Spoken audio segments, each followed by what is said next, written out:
Welcome to Politics and Psychology. I'm Dr. Renee Carr, and please introduce yourself in the chat or on social media.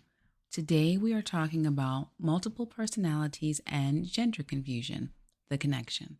I'm also going to be showing you a few clips of two different individuals experiencing multiple personalities, so it might be a little bit longer, but I tried to keep it as close to 20 minutes to make the episode, still short for everyone.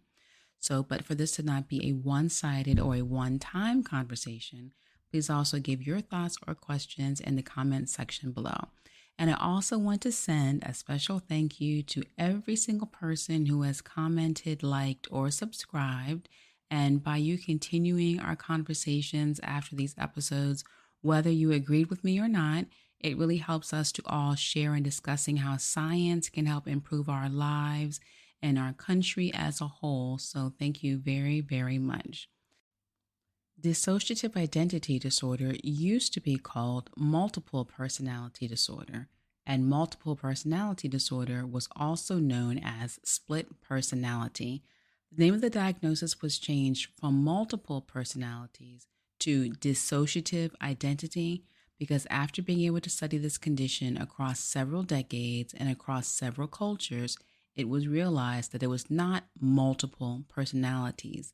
Instead, it was actually only one personality, but the person was subconsciously splintering off different parts of his or her personality, that one personality, so that now he or she had multiple identities, but not multiple personalities, and that these multiple identities are completely different from each other and apart from each other, but that they still work together. So let's introduce JESS, a young girl with dissociative identity disorder, and going forward, I'll just call it DID. So let's listen to JESS. Background, I am diagnosed with PTSD, dissociative identity disorder, major depressive disorder, social anxiety disorder. Okay. Now let's hear how JESS explains her dissociated identities. There's Alex, Max, Casey, Quinn, and Jade. They're all living in this body with me. Now here is a clip of our second individual, JENI. She is also explaining what DID feels like. As people were created, Eric made them an internal landscape where they live, and he gave them their list of rules, and because everybody's got rules. So in both examples, the person is aware of being one personality, but feeling as if they have other identities inside of them. The term dissociative in dissociative identity disorder is actually a disconnection and a lack of continuity between thoughts, memories, physical surroundings, actions, a person's consciousness, and that person's personal identity. So now let's examine gender identity confusion. Let's cross-examine those. And this is also known as gender dysphoria. In gender identity confusion, individuals experiencing an intense psychological distress or impairment is related to a very strong internal feeling that they are born in the wrong body and that they have an internal feeling that they are also of the opposite gender.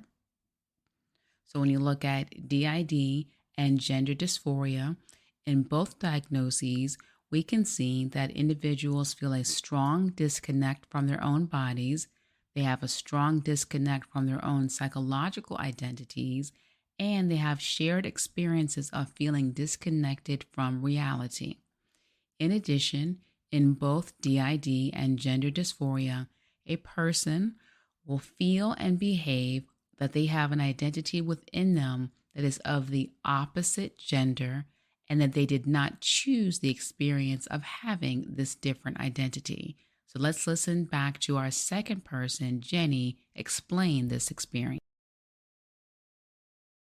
Well, we prefer multiple personality disorder. We understand that some people prefer the term dissociated identities, but no, mine aren't dissociated. It's not like we woke up and said, oh, I have to do something unpleasant. This is my job. I don't want to own that, so I'll push it away. That's not part of me. That's not how we worked. So let's look at some of the differences on how DID and gender dysphoria develop. This is one of the main differences. So DID is developed as a psychological response and as a common coping mechanism for trauma. This can happen in adults and children, but it most often, unfortunately, starts in childhood. For children, the most common causes of DID are sexual trauma, extreme physical abuse and torture, a combination of a child experiencing both sexual trauma and physical trauma, emotional neglect or abuse, experiencing a near-death experience or event, or being threatened with death. In adults, we can see many soldiers and military personnel experience either combat trauma from war crimes and their torture that they experienced as a prisoner of war that can lead to the PTSD, or it can lead to DID. This also, for DID, is also seen in many rape victims, male or female, that they develop the DID during the rape if at that time they experience themselves as though they are floating over their bodies when the crime was happening, and they were looking down and feeling sorry for the person beneath them. So they had a dissociation of that body experiencing that trauma.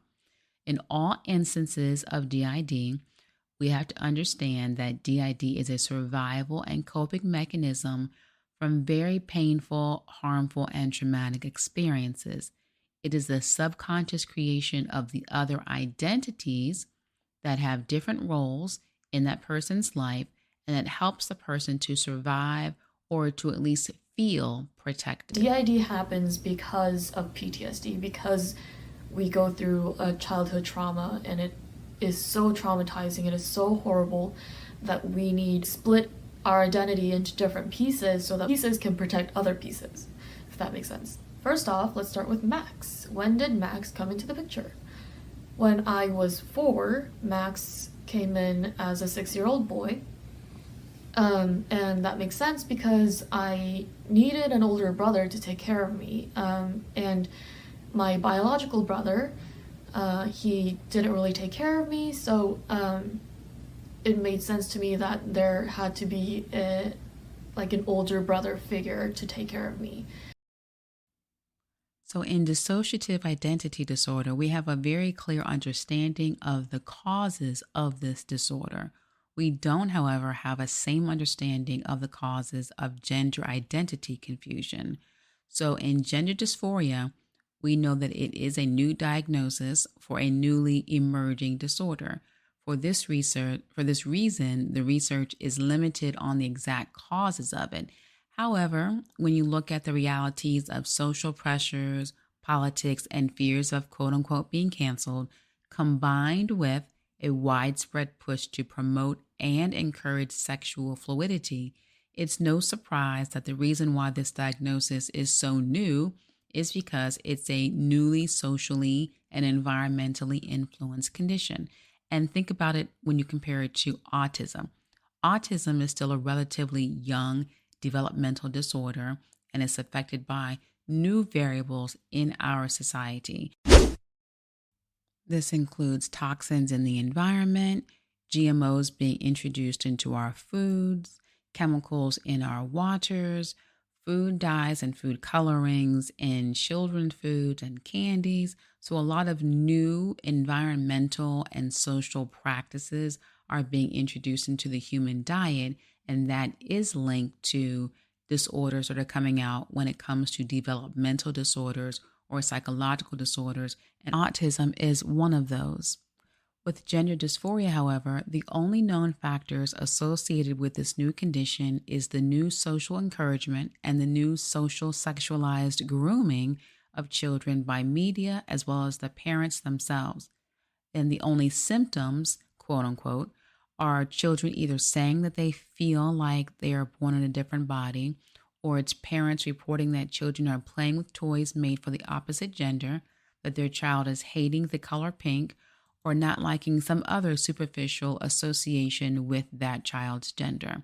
What is also different is that gender dysphoria, unlike almost every other developmental and psychological disorder, gender dysphoria disorder is not linked to observable or objective biological symptoms.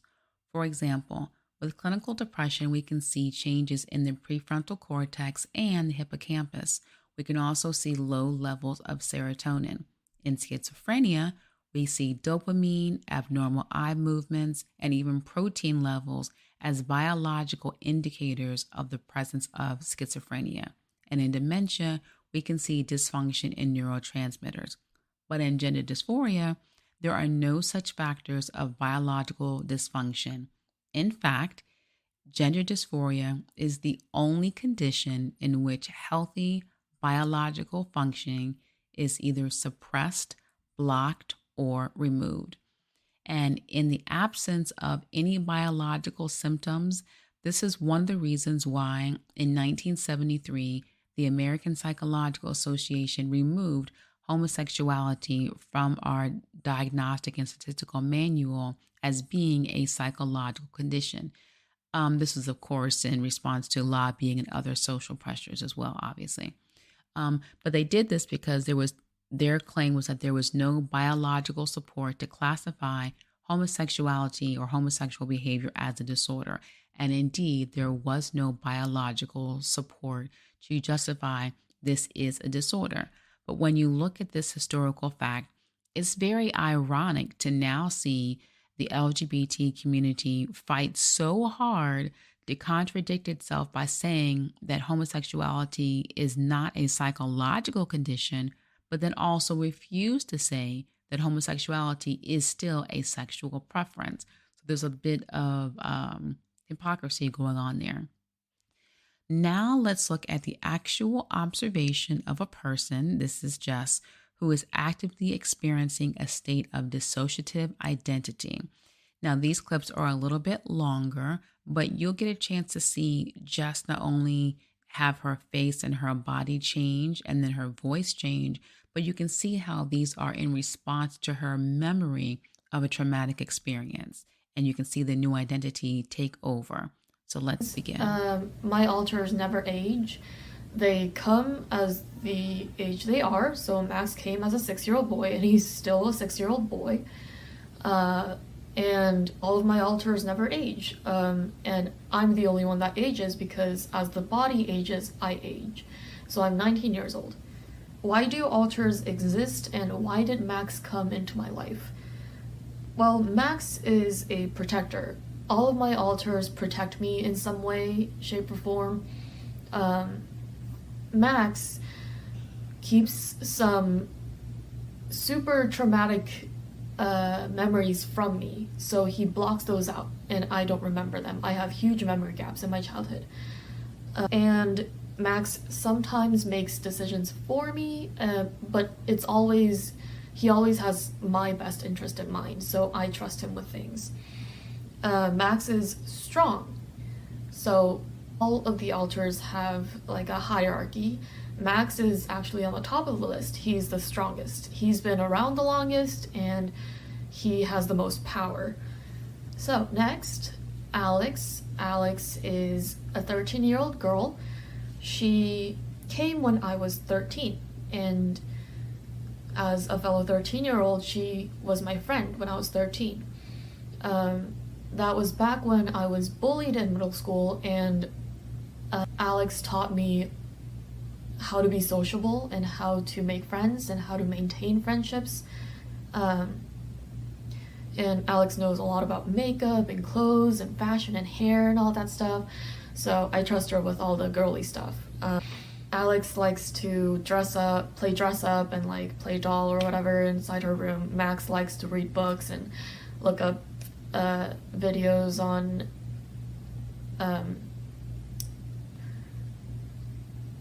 Max likes to read books on physics and watch videos on multi-dimensions or whatever.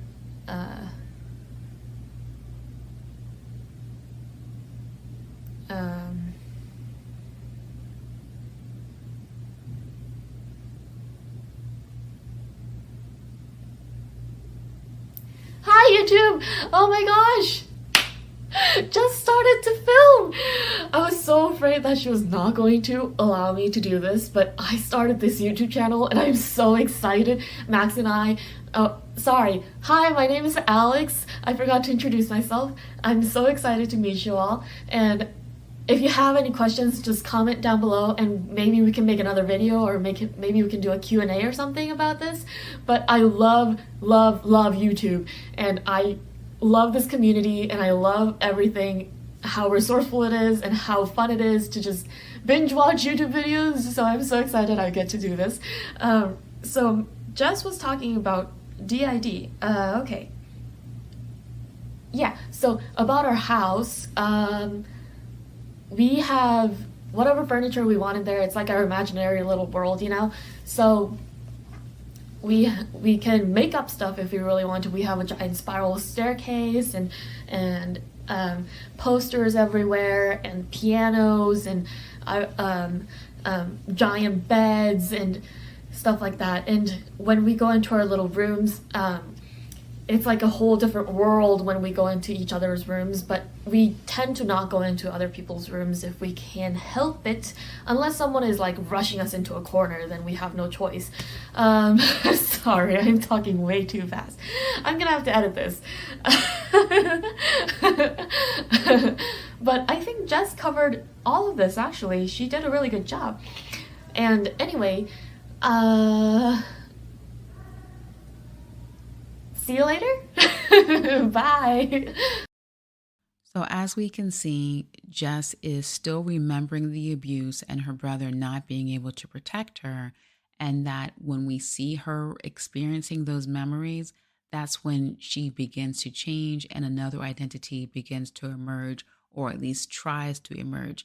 She tries to self-soothe by keeping her face calm. She tries to focus and concentrate, and even rubbing her cheek to try to calm herself down. But unfortunately, we see in a few clips later that the other personality did emerge.